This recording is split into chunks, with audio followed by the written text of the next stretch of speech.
यहाँ खड़ी क्या सोच रही हो? कुछ नहीं आपी, ऐसी बस दिल अजीब सा हो रहा है। किसी काम में दिल ही नहीं लग रहा। शायद आज मौसम भी उदास है। सच सच बताओ, सब ठीक तो है ना? मगर तुम्हारी शक्ल देखकर तो ऐसा नहीं लगता। कोई तो बात है ना? नहीं नहीं, कोई ऐसी बात नहीं है। शायद सुबह से तबीयत ठीक नहीं है। तुम ये क्यों नहीं कहती कि तुम्हें इफ्रा की याद आ रही है? देखो हतिया, मैं तो कहती हूँ कि तुम जाकर इफ्रा को वापस ले आओ।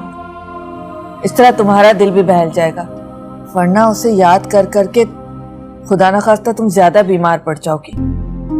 नहीं, मेरी बीमारी से बढ़कर इफ्रा की हिफाजत ज्यादा जरूरी है आपी।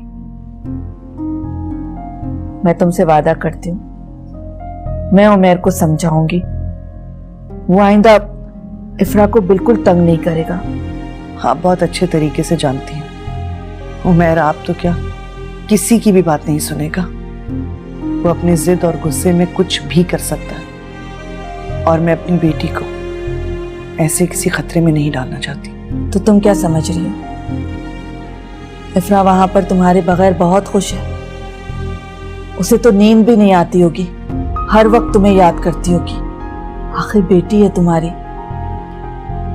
बेटी है, इसीलिए तो दिल पे पत्थर रखकर ये सब कुछ कर रही हूं। मेरी जिंदगी का क्या भरोसा आप भी? आज जिंदा हूं, कल ना रहूं।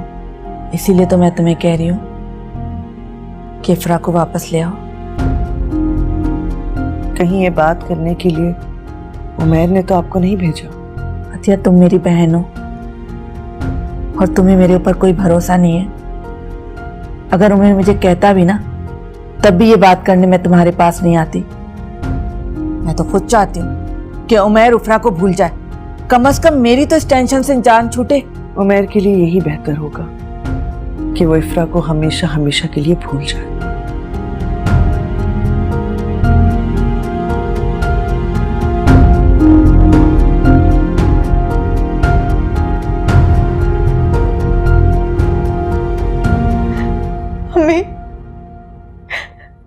हमें मुझे यहाँ नहीं रहना।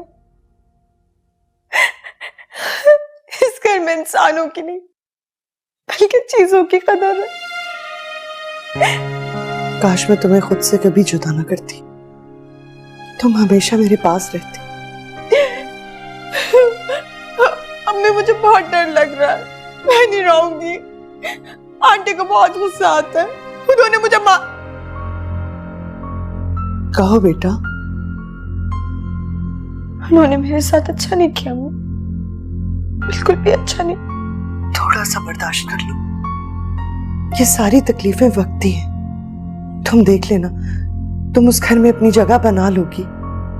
नहीं बना सकती मैं इस घर में कोई जगह।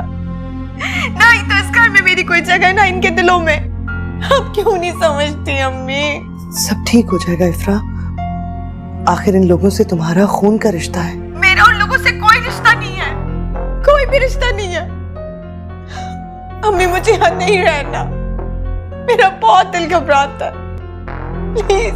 नया घर है, नई जगह है, इसलिए तुम्हें ऐसा लग रहा है। तुम्हें इन लोगों की आदत पड़ जाएगी। अम्मी, अम्मी, आपने तो मुझे बिल्कुल तन्हा छोड़ दिया। क्या आपको मेरी याद नहीं आती? आपको याद है, एक वक्त था कि आप मेरे बिना एक पल भी नहीं रह सकती थी, और आज आपने मुझे इतना तन्हा कर दिया, मुझे अपने से दूर कर दिया।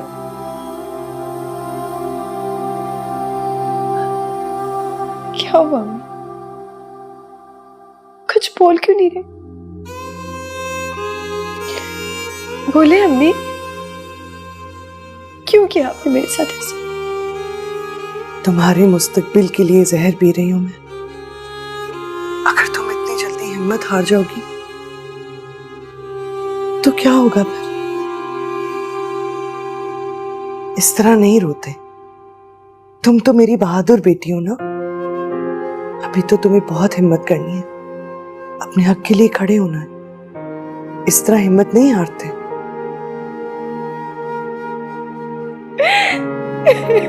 नहीं हूं मैं बहादुर, नहीं है मुझ में कोई हिम्मत।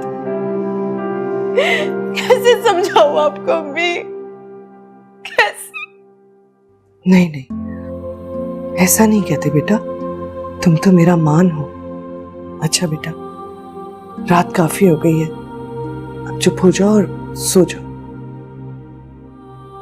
अब अम्मी, अम्मी मुझे आपके बिना नींद नहीं आती। अम्मी मैं नहीं सो सकती। बेटा, मैं दुआ बनकर हर वक्त तुम्हारे साथ हूं, सो जाओ। अब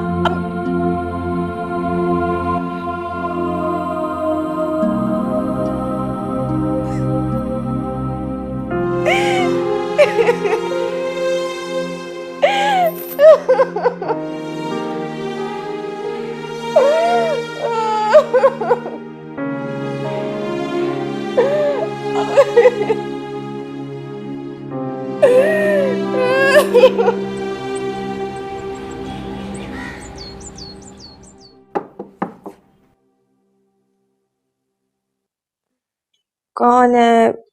आ जाए।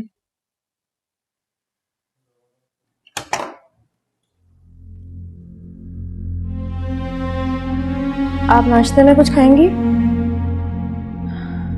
मुझे भूख नहीं है। आपकी तबीयत तो ठीक है ना?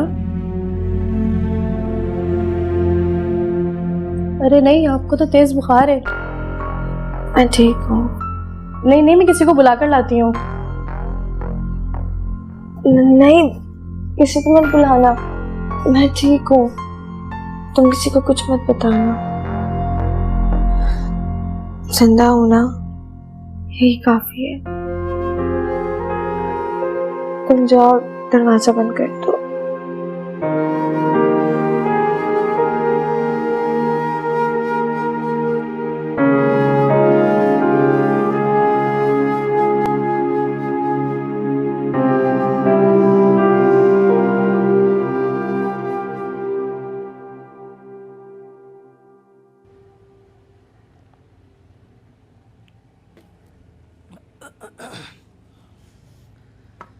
खाला, मुझे आपसे बात करनी है। बात अगर इफ्रा के बारे में है तो बेहतर है कि तुम मत करो। ये आप ठीक नहीं कर रही खाला मेरे साथ। आपको इफ्रा को कहीं और नहीं भेजना चाहिए था। मैं माँ हूं उसकी, उसका अच्छा बुरा अच्छे तरीके से जानती हूँ। आप कुछ नहीं जानते। जमाना बहुत खराब हो चुका है। अगर कुछ हो गया तो तुम उसकी इतनी फिक्र क्यों कर रहे हो? होने वाला शौहर जो हूं मैं। तुम्हारा उससे रिश्ता खत्म हो चुका है, और अच्छा ही है कि वो यहां से चली गई है। कम से कम महफूज तो है। आपको क्या लगता है ये आपने इफ्रा को जहां भेजा है वहां तक मैं पहुंच नहीं सकता? खाला, अभी भी वक्त है, आप समझ जाए और इफ्रा को वापस ले आए। इसी में आपकी भलाई है। मैं सब कुछ भूल जाऊंगा और आपको और इफ्रा को माफ कर दूंगा। वरना तुम मुझे धमकी दे रहे हो? धमकी नहीं दे रहा, मैं तो बस समझा रहा हूं। रिश्ते में खाला जो है आप मेरी, और ना ऐसी जबान में बात करता आपसे कि आप सोच भी नहीं सकती थी। रिश्ते का लिहाज करूं खाला मैं? रिश्ते का लिहाज? रिश्ते का तकद्दुस क्या होता है जानते भी हो तुम? काश तुम जानते हो, लेकिन अफसोस ये सब कुछ तुम सिर्फ अपनी जिद और अना की खातिर कर रहे हो, है ना? खाला, आप समझ नहीं रही। बहुत बड़ी मुसीबत में फंस जाएंगी आप और आपकी बेटी इफ्रा। जाओ यहां से, और जो तुम्हारे जी में आता है करके देख लो। खाला, इतना गुस्सा करना ठीक नहीं है आपकी सेहत के, वो भी इस उम्र में। अगर आपको कुछ हो गया तो आप अपनी बेटी को दुल्हन बनते कैसे देखेंगे? और वैसे भी अपने होने वाले दामाद पर कोई इतना गुस्सा करता है? खाला,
इफ्रा, ये क्या तुमने खाना ही नहीं खाया? सब ऐसे का वैसे ही रखा है। अम्मी मैं नहीं खा रही, मेरा दिल नहीं कर रहा। हाँ, तुम्हें बुखार है ना, इसमें तो मुंह का जायका भी बदल जाता है। लेकिन बेटा खाओगी नहीं तो ताकत कैसे आएगी? भाई अम्मी मैंने क्या देना, मेरा दिल नहीं चाह रहा बस। अच्छा चलो, मैं तुम्हें अपने हाथों से खिलाती हूँ। अपनी माँ के हाथ से तो खाओगी ना। अरे तुम्हारा बुखार तो काफी कम हो गया है। जी, आपने सारी रात मेरी पट्टियां की। मैंने अभी कह रही थी कि मत करें। अम्मी आपकी खुद की तबीयत भी तो ठीक नहीं है। मैं ठीक हूँ, मेरी फिक्र मत किया करो। खाओ। भाई बस, मैं नहीं खा रही अम्मी, मेरा दिल नहीं चाह रहा।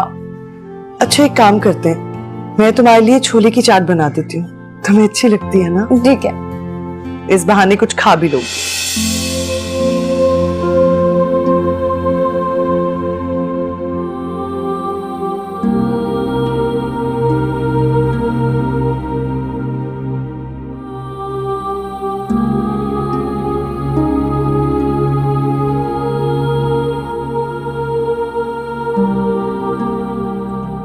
मैं सोच रही हूँ इस लड़की को एनजीओ के हवाले कर दूं।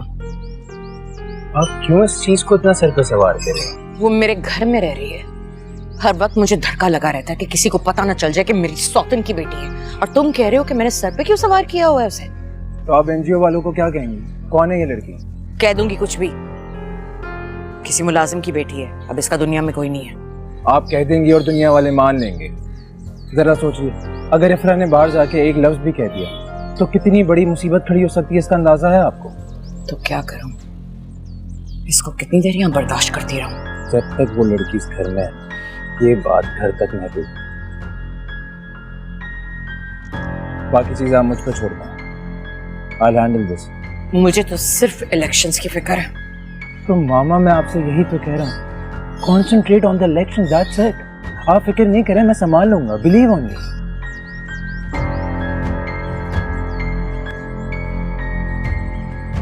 वो जी जल्दी चलिए, उनकी तबीयत बहुत खराब है।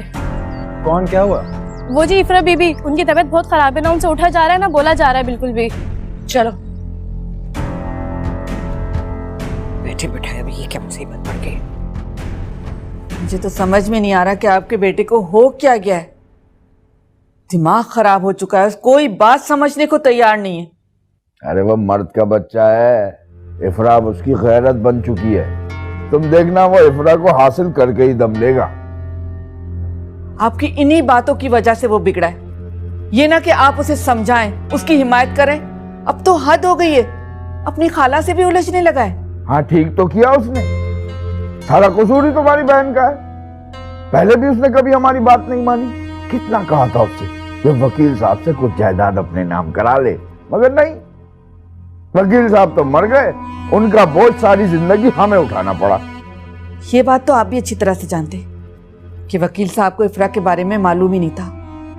अगर उन्हें पहले से मालूम होता तो वो अपनी बेटी के मुस्तकबिल के लिए कुछ ना कुछ करके जाते। तो इसीलिए तो कहते हैं जब वक्त हाथ में हो तो उससे पूरा फायदा उठा लो, बाद में तो इंसान सिर्फ हाथ मलता रह जाता है। अरे तुम अतिया को समझाओ, उसे मनाओ कि वो इफ्रा को यहाँ ले आए। कितनी बार समझाया है मैंने अतिया को, उसे कायल करने की कोशिश की है, मगर वो किसी तरह भी राजी होने पे तैयार नहीं। उमेर के साथ रिश्ते पर भी मैंने उसे इतनी मुश्किल से राजी किया था। देखो उमेर और इफ्रा की शादी हो जाए ना, ये हम सब के लिए अच्छा है। इफ्रा इफ्रा इफ्रा, मेरी समझ में नहीं आता कि इफ्रा में ऐसे कौन से सिरखाब के पड़ लगे हैं। दुनिया में और भी हजारों लड़कियां मौजूद हैं, मैं उमेर के लिए और लड़की देख लूंगी। खुदा के वास्ते आप और उमेर इफ्रा को अब भूल जाएं। बेवकूफ औरत, हजारों लड़कियों के बाप इतनी जायदाद छोड़कर नहीं गए जितनी वकील साहब इफ्रा के लिए छोड़कर गए। बस एक बार इफ्रा यहाँ आ जाए ना तो हम कानूनी तौर पर उस जायदाद पर क्लेम कर सकते हैं। हम रातों रात अमीर हो सकते हैं। मैं तो कहता हूँ तुम्हें ही अतिया को मनाना होगा, चाहे इसके लिए तुम जो झूठ बोलो अतिया से, सब जायज है।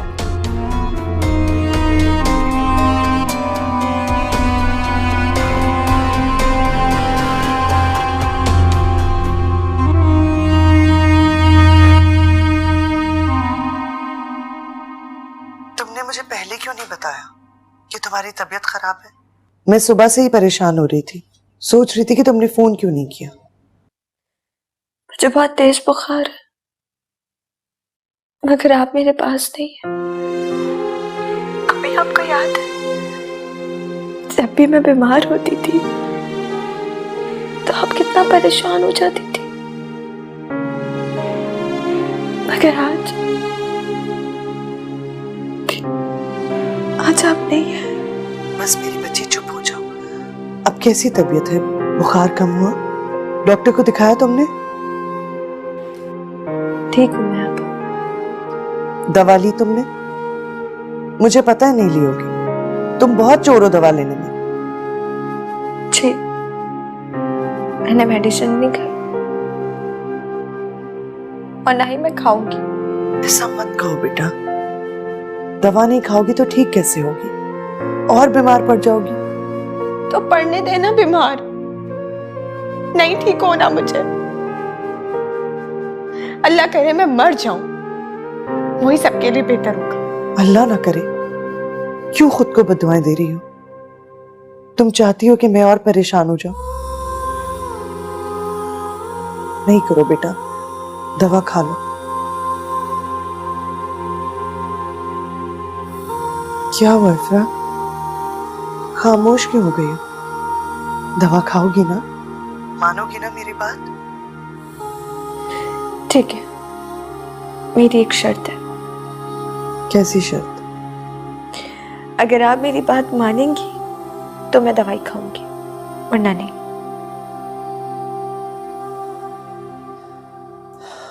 कहो, मानूंगी। आप मुझसे कल मिलने के लिए आएंगी। ये क्या कह रही हो इफ्रा?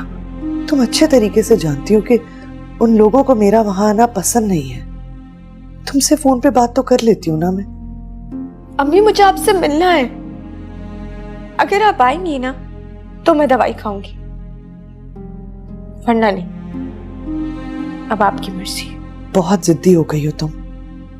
अच्छा ठीक है, आ जाऊंगी मैं। ठीक है, मैं आपका इंतजार करूंगी। गलत बात है ये, तुम हमेशा उल्टी बातों पे जिद करती हो मेरे साथ। ओके, अल्लाह हाफिज।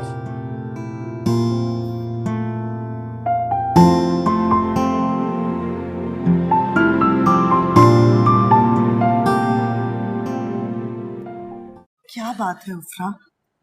क्यों इस तरह रो रही हो? तुम्हें कितनी दफा कहा है इस तरह मत रोया करो, मैं परेशान हो जाती हूँ। अम्मी मुझे यहाँ नहीं रहना, अम्मी मुझे आपके साथ घर जाना प्लीज।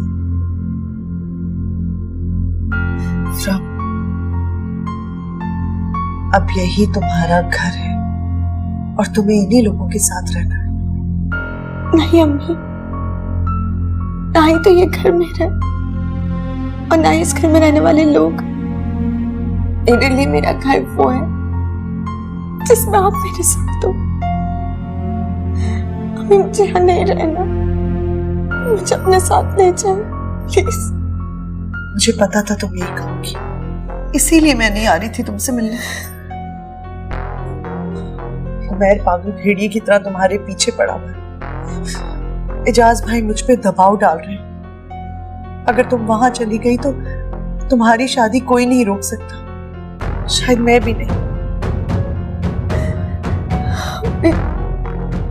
मेरा यहाँ दम घुटता है, यहाँ एक एक पल मेरे लिए हैसियत ना आके, मेरी कोई हैसियत नहीं है। आहिस्ता आहिस्ता सब ठीक हो जाएगा, अभी तुम्हें दिन ही कितने हुए हैं। मुझे तो लगता है जैसे कि सत्या गुजर गई। अफरा, तुम्हें यहाँ छोड़ने का फैसला गलत नहीं है मेरा। तुम यहाँ महफूज हो। उमैर, एजाज भाई, यहाँ कोई नहीं आ सकता। सब ठीक हो जाएगा।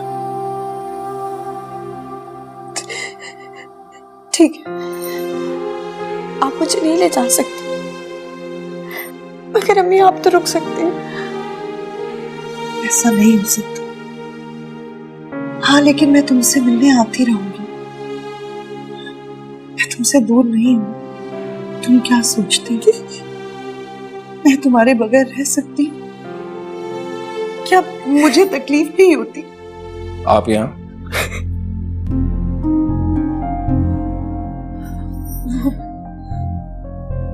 इसकी तबीयत ठीक नहीं थी, जिद कर रही थी, इसलिए मिलने चली। हमने इसको डॉक्टर को दिखा दिया था, अब इसकी तबीयत ठीक है। जी। आपको मैंने कितनी बार मना किया है कि आप यहाँ मत आए। बेटी है,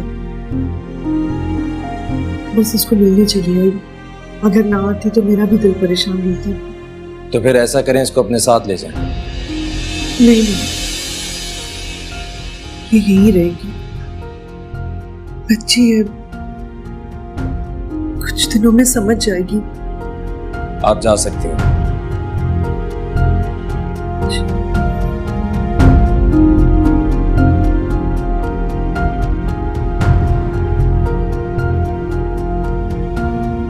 नादिया,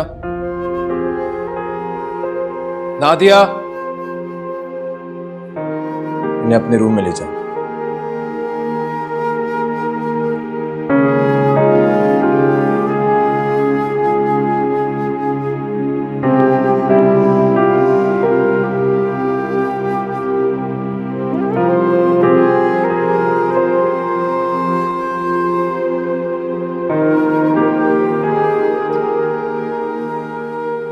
मामा, आपने ये गुड न्यूज भाई को नहीं दी? कैसी गुड न्यूज? मैं तो समझी नताशा ने तुम्हें बता दिया होगा, रोज तो तुम्हारी बात होती है उससे। नहीं मामा, वो भी बिजी और मैं भी बिजी, बात ही नहीं हो पाती। वैसे न्यूज क्या है? अमरीन आंटी और नताशा आ रही हैं। रियली? नताशा ने तो मुझे कुछ बताया ही नहीं। हो सकता है वो तुम्हें सरप्राइज देना चाहती हो। मामा, मैं तो कहता हूँ भाई और नताशा की शादी कर दें। दोनों की एंगेजमेंट को बहुत साल हो गए, अब तो शादी बनती है। हाँ, मैं आपा से खुद बात करूंगी। मुझे तो लग रहा है कि वो शादी की बात ही करने आ रही है। इस बार तो डेट फिक्स करनी ही चाहिए। अच्छा है ना, नताशा घर पे आ जाएगी तो घर का माहौल भी अच्छा हो जाएगा और आपका मूड भी। सुनो, वो मैंने इफ्रा के बारे में तो सोचा ही नहीं। मैं आपा को क्या कहूंगी? कौन है वो? मामा कुछ भी कह दीजिएगा, वैसे भी आंटी थोड़े दिन ही तो यहाँ रहेंगी। तुम क्या आपा को बेवकूफ समझते हो? मैं कुछ भी कह दूंगी और वो यकीन कर लेंगी।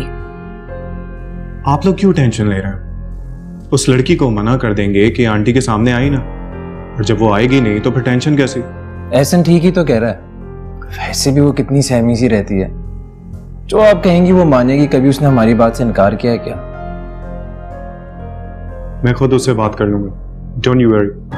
तुम नहीं, मैं खुद बात करूंगी उससे, ताकि हर बात ठीक से कर सको। वैसे वो लोग आ कब रहे हैं? फ्लाइट तो लैंड कर गई होगी, ड्राइवर गया पिक करना है। वो लोग आ जा रहे हैं।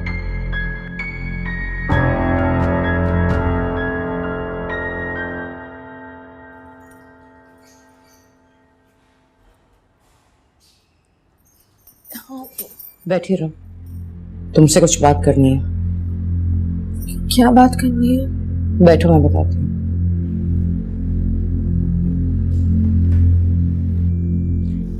हमारे यहाँ मेहमान आ रहे हैं, यहीं स्टे करेंगे हमारे साथ।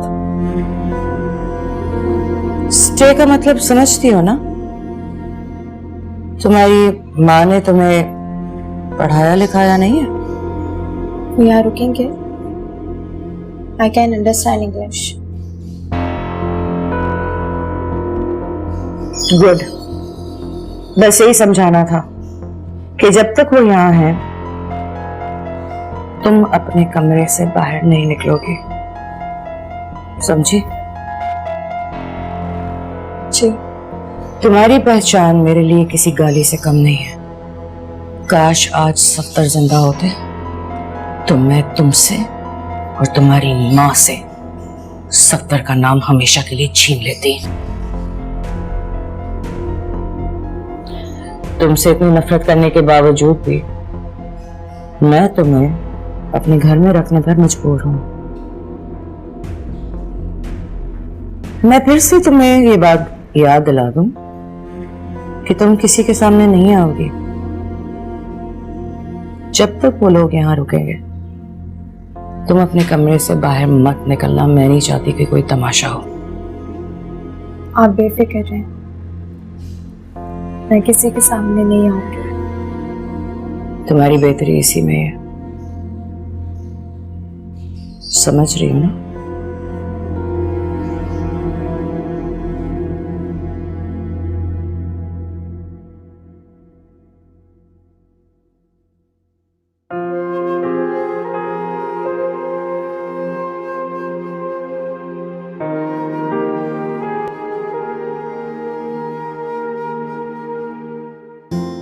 अरे भाई, हम तो कब से आने का सोच रहे थे, लेकिन जब भी प्रोग्राम बनाते थे कुछ ना कुछ ऐसा हो जाता था ना। लेकिन तुमने भी तो यूएस का चक्कर काफी अरसे से नहीं लगाया। क्या करती, मैं इलेक्शंस में इतनी बिजी थी। ओह आंटी, आपको टेंशन लेने की क्या जरूरत है? आपने तो वैसे ही जीतना है। आपको कोई हरा सका है क्या कभी? देख ले मामा, अभी से ही आपको बटरिंग करना शुरू कर दी इसने। हाँ भाई, बाद में भी नताशा ने यही करना है, तो अभी से प्रैक्टिस स्टार्ट कर दी। Shut up! क्यों तंग कर रहे हो इतनी प्यारी सी बच्ची को?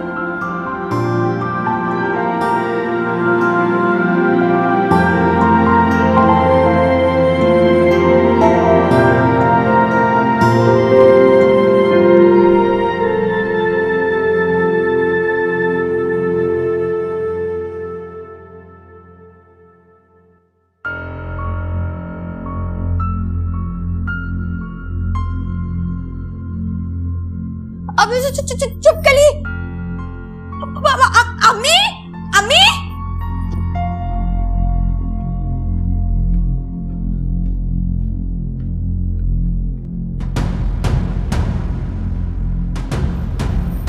अम्मी, क्या हुआ? कौन?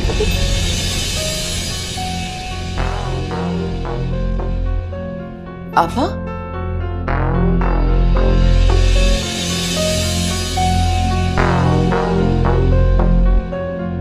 तुम्हें मैंने कहा था कि कमरे से बाहर नहीं निकलना। अंदर जाओ, जाओ। जी। कौन थी ये लड़की? सरवत? सरवत, मैं तुमसे कुछ पूछ रही हूँ। मुलाजमा थी। लेकिन मुलाजमा तो नहीं लग रही थी वो। जरूर तुम मुझसे कुछ छुपा रही हो।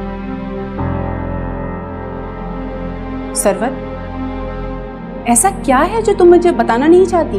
वो मैं दानियाल का पता कर लूं, अभी तक आया नहीं।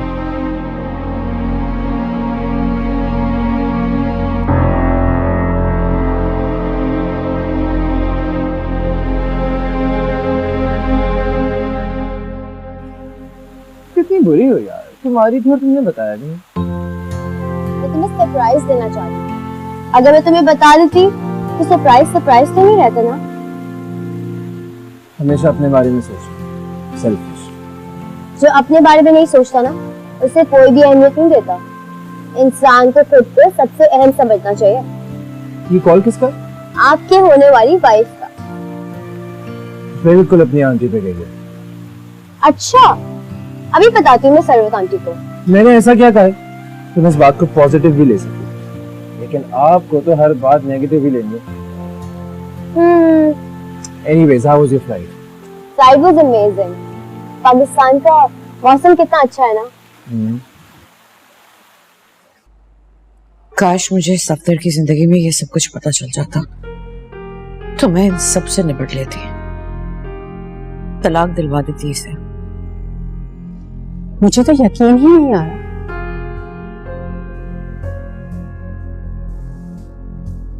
कहीं ऐसा तो नहीं कि ये तुम्हारे दुश्मन की साजिश हो? पापा उसके पास सब कुछ है, सारे लीगल डॉक्यूमेंट्स, निकाहनामा, सब कुछ। ओह, तो इसके आने पे तो बड़ा बावेला मचा होगा। मीडिया को तो एक स्कैंडल न्यूज मिल गई होगी। मुझे तो सोच कर टेंशन हो रही है कि तुमने ये सब मामला किस तरह हैंडल किए होंगे। अभी किसी को नहीं पता चला। क्या तुमने इतनी बड़ी न्यूज कैसे छुपाई सबसे?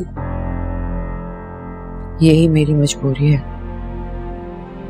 मैं नहीं चाहती थी कि किसी को पता चले, इसलिए मैंने उस लड़की को अपने घर में रख लिया। ये तो तुमने बहुत अच्छा किया, वरना घर से ये बात बाहर जाती तो लोग क्या कहते हैं कि सफदर हुसैन ने एक लोअर मिडिल क्लास औरत को तुम्हारे बराबर ला खड़ा किया। वैसे अगर सफदर को शादी करनी थी तो अपने स्टेटस का तो ख्याल किया होता। ये मर्द जात भी ना बेवफाई का दूसरा नाम है। क्या कुछ नहीं दिया तुमने उसको? बेटों की माँ होते हुए तुम्हें उसने वो अहमियत नहीं दी जो तुम्हारा हक था।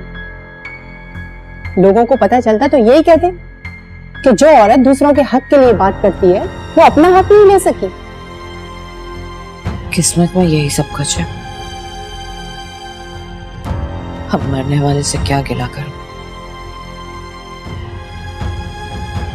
क्या सोच रही हैं आप? यही कि जब ये बात मुझे पता चल सकती है तो दुनिया को भी पता चल सकती है। तुम्हारे चाहने और ना चाहने से क्या होता है? ऐसी बातें ज्यादा देर तक छुपती नहीं है।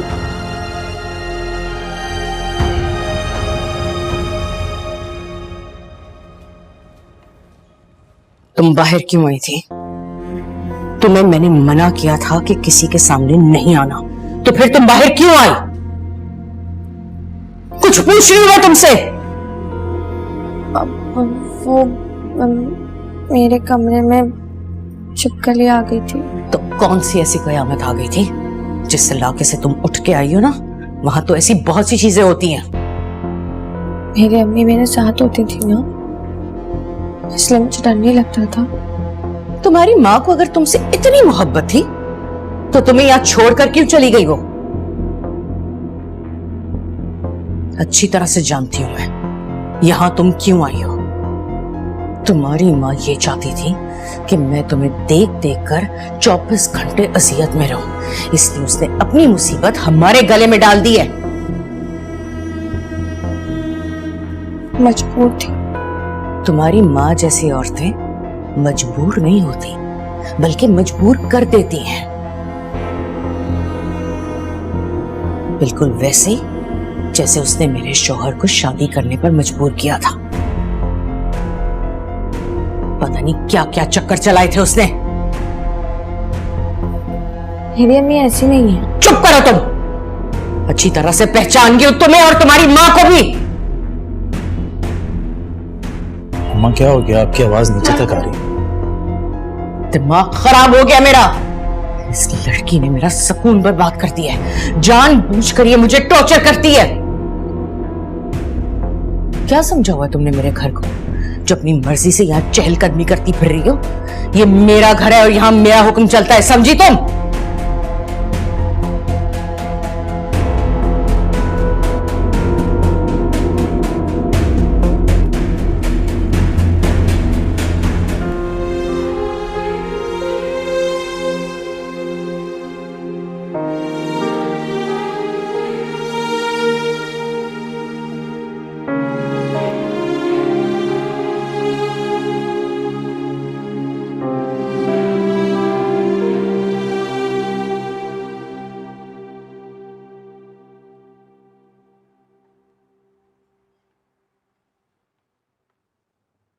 आप अभी तक सोई नहीं? जब से वो लड़की इस घर में आई मेरी रातों की नींदें उड़ गई। उस लड़की को आपने सर पे सवार कर लिया। क्या बिगाड़ा है उसने आपको? हर बात तो मानती है आपकी। वो इतनी मासूम नहीं है जितनी शक्ल से लगती है। आप बेफिक्र रहें, वो कुछ भी नहीं कर सकती। रहने दो तुम। देखा नहीं उसकी माँ कितनी चालाक औरत है, इतने सालों बाद भी अपना हक मांगने आ गई। क्या मतलब है आपका? उसकी माँ ने आपसे कोई डिमांड की है क्या? उसकी इतनी औकात कहाँ कि मुझसे डिमांड करे। तो फिर मसला क्या है मामा? मसला वो लड़की है जो अतिया हमारे सर पर छोड़कर चली गई है। आज अमीन और नताशा को पता चला है, कल खानदान वालों को इल्म होगा, फिर पूरी दुनिया को। सारी दुनिया मजाक उड़ाएगी हमारा। बातें सुनाई जाएंगी मुझे कि मुझे इल्म तक नहीं हुआ और मेरे शौहर ने दूसरी शादी कर ली। आपको लोगों की कब से फिक्र हो गई? इतनी कमजोर तो आप कभी भी नहीं थे। इंसान गैरों से तो लड़ लेता है, अपनों के दिए हुए जख्म आपको कमजोर कर देते हैं। आप स्ट्रांग बने माँ। अभी तो आपको लोगों से जंग करनी है। इन माँ बेटी की बेबसी से हम अच्छी तरह वाकिफ हैं, और ये बेबस लोग सिवाय खुदा के भरोसा करने के और कुछ नहीं कर सकते। ये बेज़रर है, आप फिक्र नहीं करें।